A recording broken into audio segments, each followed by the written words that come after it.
오늘 저는 마태복음 13장을 통해서 우리가 13장을 통해 깨달아야 될 중요한 메시지를 전하려고 합니다.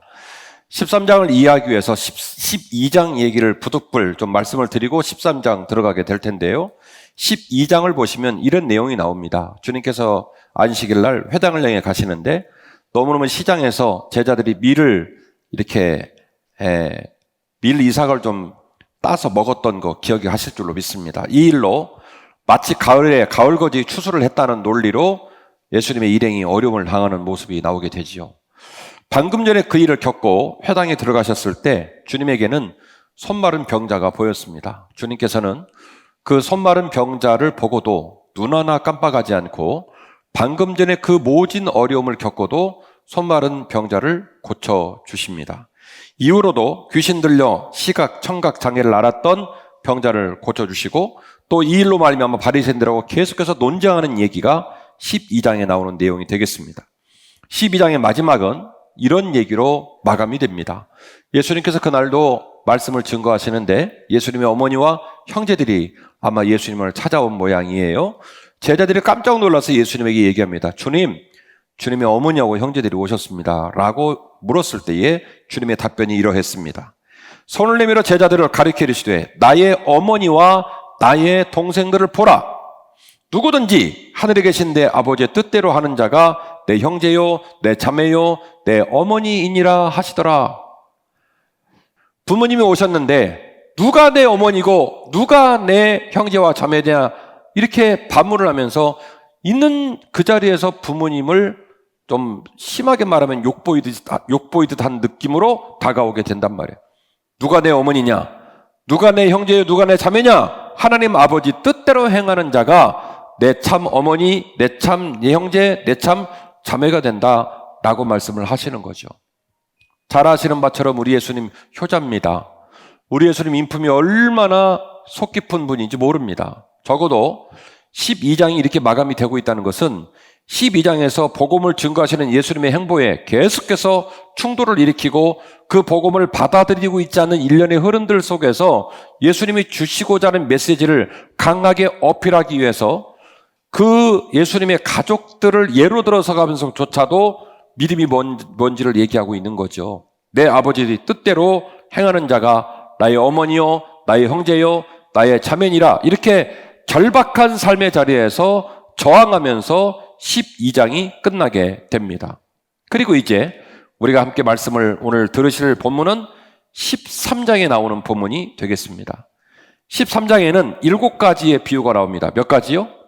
7가지 비유가 나오고 이 7가지 비유는 여러분들이 잘 아시는 비유입니다. 마태복음 5장 1절 말씀을 보시면 예수께서 산에 오르시사 말씀하여 이르시되 이렇게 시작을 하거든요. 꼭 어떤 모습이 떠오르냐면 모세가 시내산에 올라갔던 것과 똑같은 유비적인 모습을 보여줍니다. 그래서 신약학계에서는 마태복음 5장 1절 이하의 본문을 이른바 마태오경이라는 별명어로 말을 하듯이 마태복음에는 매우 중요한 5가지의 메시지가 있고 이 5가지 메시지 중에 가장 가운데 있는 세 번째 메시지가 마태복음 13장에 나오는 메시지고 그 메시지는 7가지 비유 형태로 세팅이 되어 있습니다. 그러니까 13장은 좀 더 섬세하게 좀 더 유의미한 노력하는 마음을 가지고 깊이 들여다봐야 될 중요한 책이다라는 얘기예요. 13장에 나오는 비유는 이런 겁니다. 잘 아시는 것처럼 옥토의 비유죠. 씨를 뿌리고 길가밭, 가시밭, 돌밭, 옥토. 그래서 밭의 비유 4가지가 나오고요. 그리고 이어서 겨자씨 비유 나오고 그리고 누룩 이야기, 알곡과 가라지 이야기, 보아 이야기, 진주 이야기, 그물 이야기 이렇게 해서 7가지의 비유가 13장에 나옵니다. 그리고 이 13장의 이야기를 이 비유로 말씀하시고자 하셨던 예수님의 메시지의 흐름을 가지고 말을 하면 3가지 정도로 구분을 할 수가 있을 텐데요. 씨 뿌리는 비유는 복음의 수용성을 말하는 겁니다.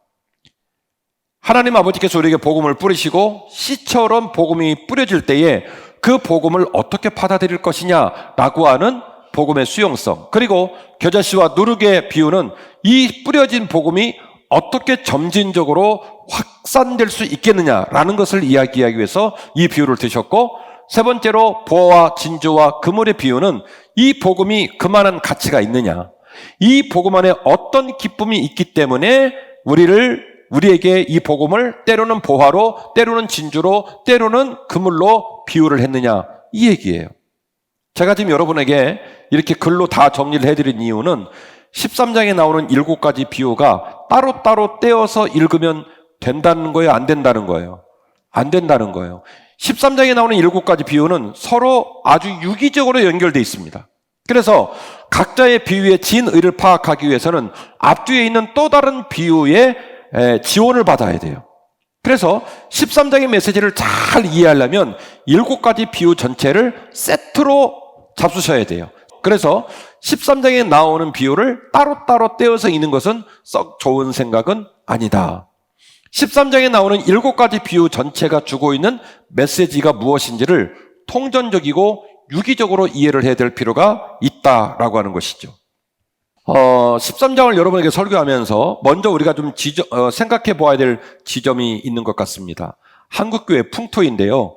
그 풍토가 13장을 이해함에 있어서 되게 장애적인 요소로 작용된다고 저는 봐요. 그리고 안타까운 것은 여러분들 안에 그런 선입관이나 편견이 있다고 한다면 그런 선입관과 편견도 사실은 목회자들의 메시지와 가르침과 교훈을 통해 만들어진 것이니 책임감이 목회자에게 더 있다고 보아야 하겠죠. 그래서 막중한 책임감을 가지고 오늘 여러분에게 이 말씀을 다시 먹이려고 하는 겁니다. 한국은 말이죠. 말씀을 읽고 신앙생활을 배울 때 되게 소유지향적이고 상향지향적으로 배우는 경향이 많습니다. 굉장히 소유에 집착하는 그런 흐름들로 성경을 이해하는 그런 경향이 있더라는 거예요. 그런데 오늘 본문의 말씀은 그런 관점과 선입관을 읽으면 그 본문에서 말하고자 하는 진리를 놓칠 가능성이 매우 높습니다. 오늘 본문이 온당하게 우리가 전하고자 하는 메시지가 뭘까? 복음으로 인한 천국의 소망, 그리고 복으로부터 오늘 이 말씀이 말하고자 하는 복의 의미가 뭘까? 이거를 정확하게 파악해야 한다는 거예요. 같이 하실까요? 내가 있는 곳에 복음으로 인한 행복이 담겨야 합니다. 아멘. 내가 있는 곳에 복음으로 인한 행복이 담겨져야 합니다. 어디예요? 내가 있는 그곳에. 내가 있는 내 가정, 내가 있는 내 사업장, 내가 있는 이 예배의 자리에 하나님의 행복이 가득 담겨야 할 줄로 믿습니다. 성경을 연구하는 방법 중에는요, 본문 비평, 역사 비평, 양식 비평, 이른바 문학 비평이라고 말하는데요. 그리고 편집 비평, 이런 여러 가지의 성경을 연구하는 방식이 있습니다. 그리고 근자에는 아주 특이한 비평 방법까지 등장을 했는데요. 이른바 독자 반응 비평이라는 방법도 있습니다. 저자가 글을 썼는데 그 글을 쓴 저자의 글을 독자들이 읽고 반응을 보이는 과정까지도 같이 통전적으로 연구하겠다는 거예요. 그래서 이런 여러 가지의 본문을 연구하고 비평하는 방법들을 총망라해서 어떤 모습은 융합의 모습으로, 어떤 모습으로는 통전적인 모습으로, 어떤 모습은 유기적인 모습으로 이렇게 읽어내고 해석을 해서 비로소 그 본문 안에 주고자 하는 메시지가 풍성해진다는 거예요. 제가 이런 얘기를 해주는 이유는 뭐냐면 오늘 본문의 말씀은 선입관을 갖거나 쉽게 가볍게 읽어서는 안 된다라는 메시지를 드리려고 이 얘기를 하는 거예요. 오늘 본문은 조금 더 섬세하게 접근해야 한다. 좀 더 섬세하게 밀도 있게 접근해서 오늘 본문에서 말하고자 하는 메시지의 진의가 뭔지를 생각해 보아야 한다는 거예요. 7가지 비유 중에 기관차 역할을 하고 우리가 제일 잘 많이 알고 있는 비유가 밭의 비유입니다. 맞죠? 같이 보실까요? 마태복음 13장 4절입니다. 뿌릴새 더러는 길가에 떨어짐에 새들이 와서 먹어버렸다. 13장의 비유는 되게 특이한 구조를 갖고 있는데 비유를 말씀하시고 대중들 앞에서 비유를 말씀하시다가 그 이야기를 다시 집으로 들어와서 제자들에게 해석해주는 이런 구조로 이렇게 퐁당퐁당 돼 있거든요. 그래서 어쨌든 우리는 이 밭에 씨를 뿌렸다는 것이 이후에 주님이 말씀하시는 해석을 통해 알고 있습니다. 복음을 뿌렸다는 얘기라는 사실을. 복음을 뿌렸는데 그 복음이 사람의 마음밭에 떨어질 때 길가밭처럼 돼가지고 새들이 먹어버리는 밭도 있더라는 거예요. 이어지는 본문 5절이죠. 더러는 흙이 얕은 돌밭에 떨어짐에 흙이 깊지 아니하므로 싹이 나왔지만 해가 돋은 후에 타서 뿌리가 없어져 버렸다. 그래서 두 번째 밭은 돌밭에 나옵니다. 뿌리가 내렸고 발화는 했지만 깊이가 깊지 않아서 결국 가뭄이 올 때 타들어갔다, 이 얘기입니다. 이어지는 7절입니다. 더러는 가시떨기 위에 떨어짐에 가시가 자라서 기온을 막았다. 옥토에 떨어졌습니다. 다행히 뿌리를 잘 내렸고, 그리고 이제 치고 올라가는 상황인데, 그 옆에 말이죠, 가시가 같이 자란 거예요. 더 빨리 자라고 더 세력을 키워서 이 옥토에 뿌려진 좋은 씨앗이 자라는 걸 막았다는 얘기이죠. 마지막 8절 말씀입니다. 더러는 좋은 땅에 떨어짐에 어떤 것은 100배, 어떤 것은 60배, 어떤 것은 30배의 결실을 하였다. 너무나 잘 아는 본문입니다. 그런데 이 마태복음 13장 8절의 말씀은 우리로 하여금 왜 이렇게 기록했지? 라고 하는 의문을 주는 기록 방식이 있습니다. 보통 사람은 숫자를 기록할 때 오름차순으로 기록하는 경향이 있습니다. 작은 것으로부터 큰 것으로. 숫자를 소개한다면 1, 5, 10, 20 이렇게 나가겠죠? 무엇을 말하든지 모든 사람은 오름차순으로 표현하는 이런 경향이 있어요. 성경도 대부분 오름차순으로 쓰여져 있습니다. 그런데 오늘 마태복음은 옥토에 뿌려진 씨가 열매를 맺게 되는데 때로는 100, 때로는 60, 때로는 30 이렇게 열매를 맺는다는 거예요. 그리고 오늘 본문을 연구하는 또 다른 연구자의 헬라어 원문 연구에 따르면 이 100배, 60배, 30배 사이에 접속사가 빠졌다고 말하는 연구자도 있습니다. 거기에 빠진 접속사가 뭐냐면 그러나예요. 그러나. 부정접속사죠. 100배가 맺혔고 그러나 그들 중에는 60배가 맺히는 경우도 있고 그러나 그들 중에는 30배가 맺히는 열매도 있다라는 얘기예요. 우리네 선입관과 생각으로는 씨앗이 뿌려지면 30배, 60배, 100배 풍성한 열매를 맺었다. 상향지향 되어지고 넘치고 깊어지고 풍성함이 있다. 라는 어조로 오늘 본문의 말씀을 읽는 것이 상투적인 독자의 태도인데 오늘 마태는 본문의 말씀을 통해서 혹시 우리에게 그보다 더 깊은 다른 메시지를 주고 싶지 않아 할까요? 이어지는 본문인데요. 31절입니다. 또 비유를 들어 이르시되 천국은 마치 사람이 자기 밭에 갖다 심은 겨자씨 하나를 같으니 이는 모든 씨보다 작은 것이로되 자란 후에는 풀보다 커서 나무가 되매 공중의 새들이 와서 그 가지에 깃들이게 된다. 이렇게 기록을 해놨습니다. 오늘 보면은 밭이라는 표현을 썼지만 또 다른 성경 버전은 채밭이라고 표현을 더 구체적으로 써놨어요. 채밭은 그 밭의 용도가 채소들을 심어서 어쨌든 쌈채소를 심든 채소를 전문으로 기르겠다고 만든 밭이에요. 천국은 마치 겨자씨 하나를 어떤 주인이 채밭에다가 심은 겨자씨와 같다는 거예요. 그럼 여쭤보겠습니다. 채소밭에다가 씨를 심으면 나무가 나겠어요? 채소가 나겠어요? 당연히 채소가 나죠. 채밭이니까. 그 밭에다가 겨자씨를 심었는데 오늘 본문은 말하기를 이 겨자씨가 자란 후에는 풀보다 커서 나무가 되고 나무가 되매 공중의 새들이 와서 깃들게 된다라고 이야기를 하고 있습니다. 너무나 익숙하고 너무나 자연스러운 본문이지만 좀 더 섬세하게 좀 더 깊이 있게 본문을 들여다보면 이 본문은 되게 우리 마음을 불편하게 합니다. 이물감이 있습니다. 왜 꼭 이렇게 했을까라고 자꾸 우리 마음에 저항감을 준단 말이죠. 방금 제가 여러분에게 소개한 마태복음 13장의 첫 번째 비유의 네 가지 밭의 비유 중 옥토의 열매가 100배, 60배, 30배의 열매가 맺혀진다는 말은 마치 이런 메시지처럼 들립니다. 좋은 땅에 떨어져도 결실의 양이 거꾸로 줄어들 수도 있다. 오늘 본문의 메시지가 주고 있는 일련의 메시지는 옥토에 맺혀진 열매라 할지라도 때로는 100배의 열매를 맺히기도 하겠지만 때에 따라서는 그러나 60배를 맺는 열매도 있고, 그러나 그것도 안 돼가지고 30배를 맺는 열매도 있을 거라는 거예요. 마가복음 4장 20절 말씀입니다. 좋은 땅에 뿌려졌다는 것은 곧 말씀을 듣고 받아 30배나 60배나 100배의 결실을 하는 자니라. 어떻게 기록되어 있습니까? 오름차순으로 기록되어 있죠. 30, 60, 100. 마가복음이 가장 먼저 기록되어졌고, 마가복음은 모든 사람이 일상적으로 생각하는 숫자 배열로 이 표현을 하고 있습니다. 누가복음 8장 8절인데요. 더러는 좋은 땅에 떨어짐에 나서 100배의 결실을 하였느니라. 이 말씀을 하시고 외치시되 귀 있는 자는 들을지어다.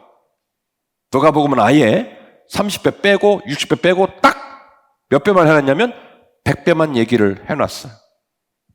그런데 굳이 마태는 마태복음에서 100배, 60배, 30배로 기록을 해놨어요. 성경을 연구하는 제 입장에서는 분명히 마태가 특별한 의도성을 가지고 이 본문을 이렇게 배치했다라는 혐의가 계속 제 마음을 두드린단 말입니다. 제 말이 과연 맞을까요? 이어지는 연속되는 비유를 같이 한번 보시겠습니다. 사진 하나 보실까요? 이게 뭐죠? 겨자씨예요. 겨자씨. 머스타드. 겨자씨. 아주 작아요. 저게 겨자씨입니다. 저 겨자씨를 땅에 심습니다. 채밭에다가, 채소밭에다가. 그래갖고 겨자가 자랍니다. 그러면 어떻게 될까요? 아름드리 나무가 되나요? 저 겨자를 심어가지고 저 겨자가 다 자라면 이런 모양이 됩니다. 헐. 네. 어디 생각나요? 제주도. 유채밭. 네, 딱 제주도 유채밭 생각이 나죠? 성지를 가셔서 겨자가 완벽하게 꽃을 피울 때 성지 여행을 가시면 높은 구름에서 보면요, 들판이 전부 노란 겨자꽃으로 쫙 펴있는 꼴을 보게 돼요. 겨자가요, 성경 말씀을 수렴하려고 열심히 자란다고 치더라도 약 2m 정도 자라요. 열심히 자라면 2m예요. 근데 열심히 자라서 2m가 되면 아름드리 나무가 되나요? 그래도 여전히 풀은 풀이요. 채소가란 말이에요. 그래서 흔들흔들거리고 힘이 없단 말이에요. 그런데 이 겨자는 말이죠, 이 심겨진 씨가 별것도 아닌 것 같은데 자랄 때 급속도로 확산이 돼가지고 빠른 속도로 옆으로 불어나는 특징을 갖고 있어요. 이른바 그것을 굴락지라고 얘기를 하죠. 얇고 힘이 없고 보잘것없지만 풀 중에 풀이지만, 그러나 굴락을 이뤄서 그들이 겨자가 이 땅에 있다는 걸 드러내고 역할을 감당하는 거예요.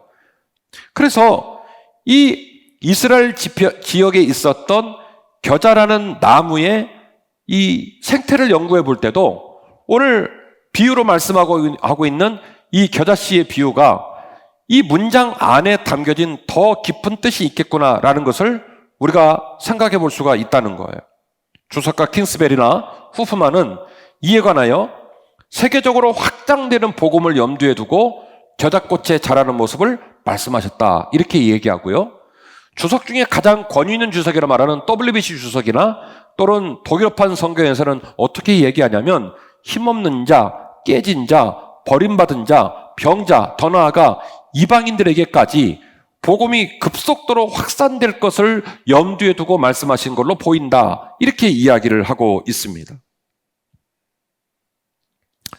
제가 여러분에게 자꾸 지금 여러분을 자극하고 말씀드리고 있는 건 뭐냐면, 결국 마태복음 13장에 등장한 7가지 비유, 그리고 7가지 비유 중에 가장 중요하게 연결되어 있는 옥토와 4가지 밭과 그리고 겨자씨의 비유에 대해서 우리가 좀 더 섬세하고 깊이 들여다보아야 거기에 담겨진 복음의 진의를 발견할 수 있다, 이 말씀을 계속 드리고 있는 겁니다. 말씀의 결론인데요, 새롭게 깨닫고 행복함으로 다시 걸어내야 할 줄로 믿습니다. 교회에 오셔서 설교를 듣다 보면 때로는 맞는 말인데 많이 아프고 여전히 사는 것이 교회에서도 버겁다라는 생각이 드실 때가 가끔 있을 거예요. 그러나 저는 여러분에게 말합니다. 필요하다면 하나님께서 말씀으로 신앙의 도정을 통해 우리에게 회초리를 대실 때도 있고 우리를 경책하셔서 우리를 훈련시키셔서 제자로 삼으실 때도 있지만, 그러나 우리가 힘없고 부족하고 힘없는 범인이기 때문에 그 범인으로 살아가는 우리들의 삶의 자리에서 하나님은 우리를 더 사랑하셔서 안아주시고 이끌어주시고 격려해 주시는 좋은 하늘에 계신 우리 아버지이신 줄 믿으시기를 바랍니다. 이런 하나님과 함께라면 모든 길이 감사와 행복의 길이 될 수가 있어요. 일을 해도, 가정을 돌봐도, 교회를 섬겨도 그것이 기쁨과 감사와 행복이어야 한다는 말입니다. 제가 소개하는 마태의 인생이 오늘 제가 주장하는 이 주장에 여러분의 이해도를 높일 거라고 기대하고 소개하려고 합니다. 성경을 살펴보시면 마태는 또 다른 이름으로 불려집니다. 이름이 뭐죠? 레위라고 하는 이름입니다. 마태의 직업은 본디 세관에서 세무 업무를 보는 세리였습니다.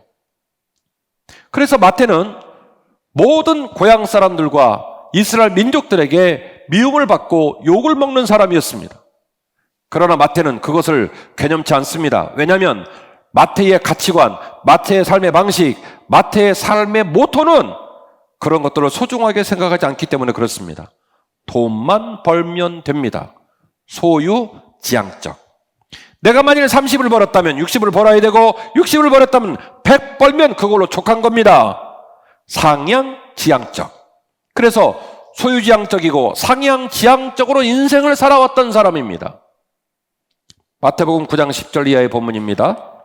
예수께서 마태의 집에서 앉아 음식을 잡수실 때, 예수님이 어떻게 마태의 집에 들어가게 되냐면 마태복음 9장을 살펴보시면 예수님이 지나가시다가 세관에서 세리 업무를 보고 있는 마태를 보고 어떻게 하냐면 제자로 선발을 해요. 불러요. 부르니까 마태가 예수님을 초청했죠. 초청해서 예수님이 마태 집에 가서 지금 밥을 먹는 거예요. 그랬는데 보니까 음식을 잡수실 때에 많은 세리와 죄인들이 와서 예수와 그의 제자들과 함께 있었더니 바리새인들이 보고 그의 제자들에게 이르되 어찌하여 너희 선생은 세리와 죄인들과 함께 잡수시느냐라고 시비를 겁니다.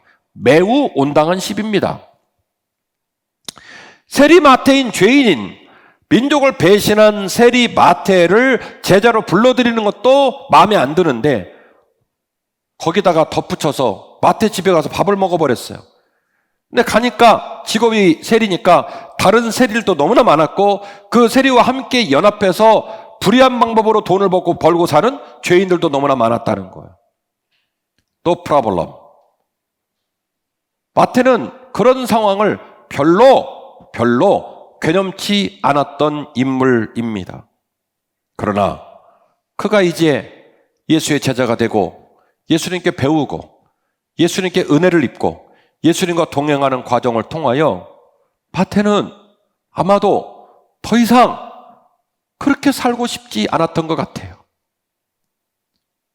그가 예수를 만나고 그가 예수의 제자가 되고 난 이후에는 그의 삶을 뒤집고 변화하여 전혀 다른 삶의 가치관을 가지고 전혀 낯설은 삶의 모토를 가지고 살기를 소원하지 않았는가, 이런 생각이 든단 말이죠. 마태복음 25장 15절 이하의 본문을 소개합니다. 각각 그 재능대로, 자 보세요.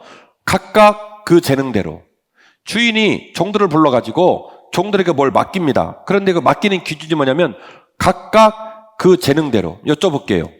불만 있을 이유가 있나요, 없나요? 불만 있을 이유가 있나요, 없나요? 없죠. 주인이 종을 불렀어요.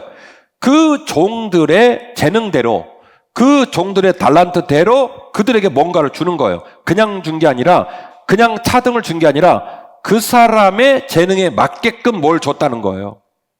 그들의 재능대로 한 사람에게는 금 5달란트를, 한 사람에게는 2달란트를, 한 사람에게는 1달란트를 주고 떠났더니 5달란트 받은 자는 바로 가서 그것을 장사하여 5달란트를 남겼고, 2달란트 받은 자도 그같이 하여 또 2달란트를 남겼고, 1달란트를 받은 자는 가서 땅을 파고 그 주인의 돈을 감추어 두었다.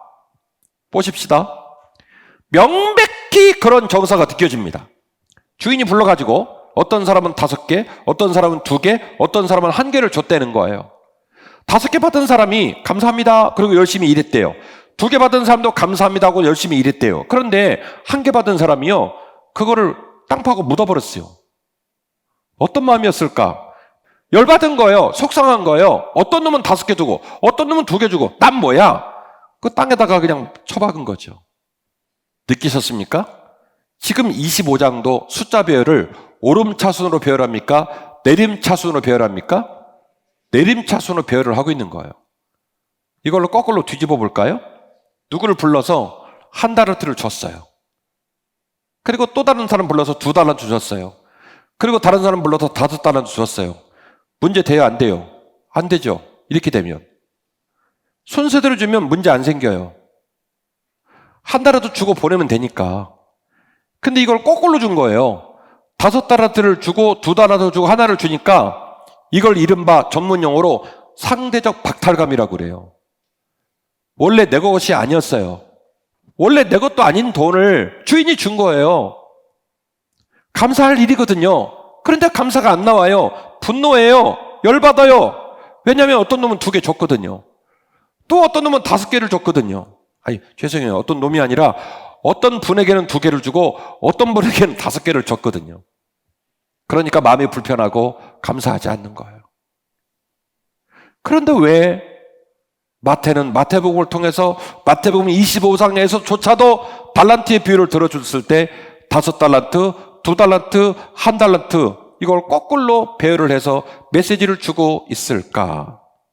마태복음에 계속해서 등장되고 있는 이 특이한 기술 방식, 이 숫자의 내림차순의 배열은 분명히 규모와 확장의 모든 것을 걸고 살았던 자신의 지난날의 삶을 향한 저항과 교훈이 아니냐라는 거예요. 겨자씨는 가장 흔하디 흔하고 가장 약한 채석과의 식물입니다. 누구도 알아주지 않는 명품 나무의 씨도 아닙니다. 그러나 확산되고 벌어서 군집을 이루고 나면 그곳에 새들이 깃들이는 놀라운 사명도 감당하고 땅을 변화시키는 영향력을 감당하기도 하니 평범하게 담긴 기적의 또 다른 통로가 아니겠습니까? 오늘 비유의 말씀을 통하여 너희들의 삶 가운데 평범함이 있고 연약함이 있고 부족함이 있고 누군가 주목하지 않는 그냥 일반적 범인의 삶이 너희들에게 있다손 치더라도 하나님 아버지께서 복음의 선물을 주시고 축복의 땅, 천국의 땅으로 우리를 이끌어가게 될 때에 아름드리 나무와 같은 동일한 역할을 감당하여 새들이 깃들고 그 지역을 밝히는 그런 어마어마한 영향력을 미치지 않겠냐는 거예요. 사랑하는 한빛가족 여러분, 우리 모든 성도가 행복함으로 새롭게 깨닫고 다시 힘있게 걸어낼 수 있기를 주의 이름으로 축원합니다. 마태는요, 과거에는 미친 듯이 소유를 지향하고 미친 듯이 상향을 지향하며 사느니라 행복하지 않았어요. 그가 예수님 만나고 나니까 그렇게 안 살고 싶은 거예요. 그렇게 예수님 만나고 보니까 내가 그렇게 사는 것이 절대로 행복할 수 있는 길이 아니라는 걸 깨달은 거예요. 그래서 13장의 비유들을 통해서 나와 당신들의 삶이 힘없고 볼품없는 채석과에 재나지 않는 겨자씨 같은 삶이라 할지라도 얼마든지 하나님께서 이 연약한 우리를 통해서 아름답고 행복하게 쓰실 수 있다라는 것을 겨자씨의 비유로 우리에게 들려주고 계십니다. 4가지 밭의 마지막 옥토가 때로는 100배로, 때로는 60배로, 때로는 30배로 마태복음 25장에 달란트의 비유가 5달란트, 2달란트, 1달란트로 내림차순으로 계속 기록되어지고 우리에게 어필하는 메시지를 줄 때 너희들의 삶이 완벽해서가 아니라 때로는 100배로, 때로는 60배로, 때로는 30배로 주어진다 할지라도 그 자리에서 안분자족하고 기뻐하고 하나님께 감사할 줄 알아야 하지 않겠느냐. 복음의 씨앗이 풍성한 열매를 맺혔기 때문입니다. 저와 여러분의 인생은 여전히 무겁습니다. 우리 모두가 다 무거운 짐을 지고 삽니다. 그러나 여기까지 이끌어 주신 것도 하나님의 은혜인 줄로 믿고, 또 남은 삶을 하나님이 이끌어 가실 거라고 믿고 감사하시는 저와 여러분 되었으면 좋겠습니다. 오늘 말씀을 들으시면서 여러분의 눈이 띄어지고 여러분의 귀가 열려지기를 원합니다. 새롭게 깨달아 행복함으로 다시 걸어야 할 줄로 믿습니다. 주님이 우리와 함께 계시기에, 주님이 우리를 이끌어 주시기에, 주님께서 우리를 채우시기에 얼마든지 행복할 수 있다. 어디에서요? 지금 내가 서 있는 이곳에서, 지금 당장에 하나님께서 주시는 그 아름다운 평강과 행복이 여러분의 가슴을 따뜻하게 하고 우리에게 주어진 여러 가지의 시련을 여전히 이기고 믿음으로 걸어가는 저와 여러분 되시기를 주의 이름으로 축원합니다.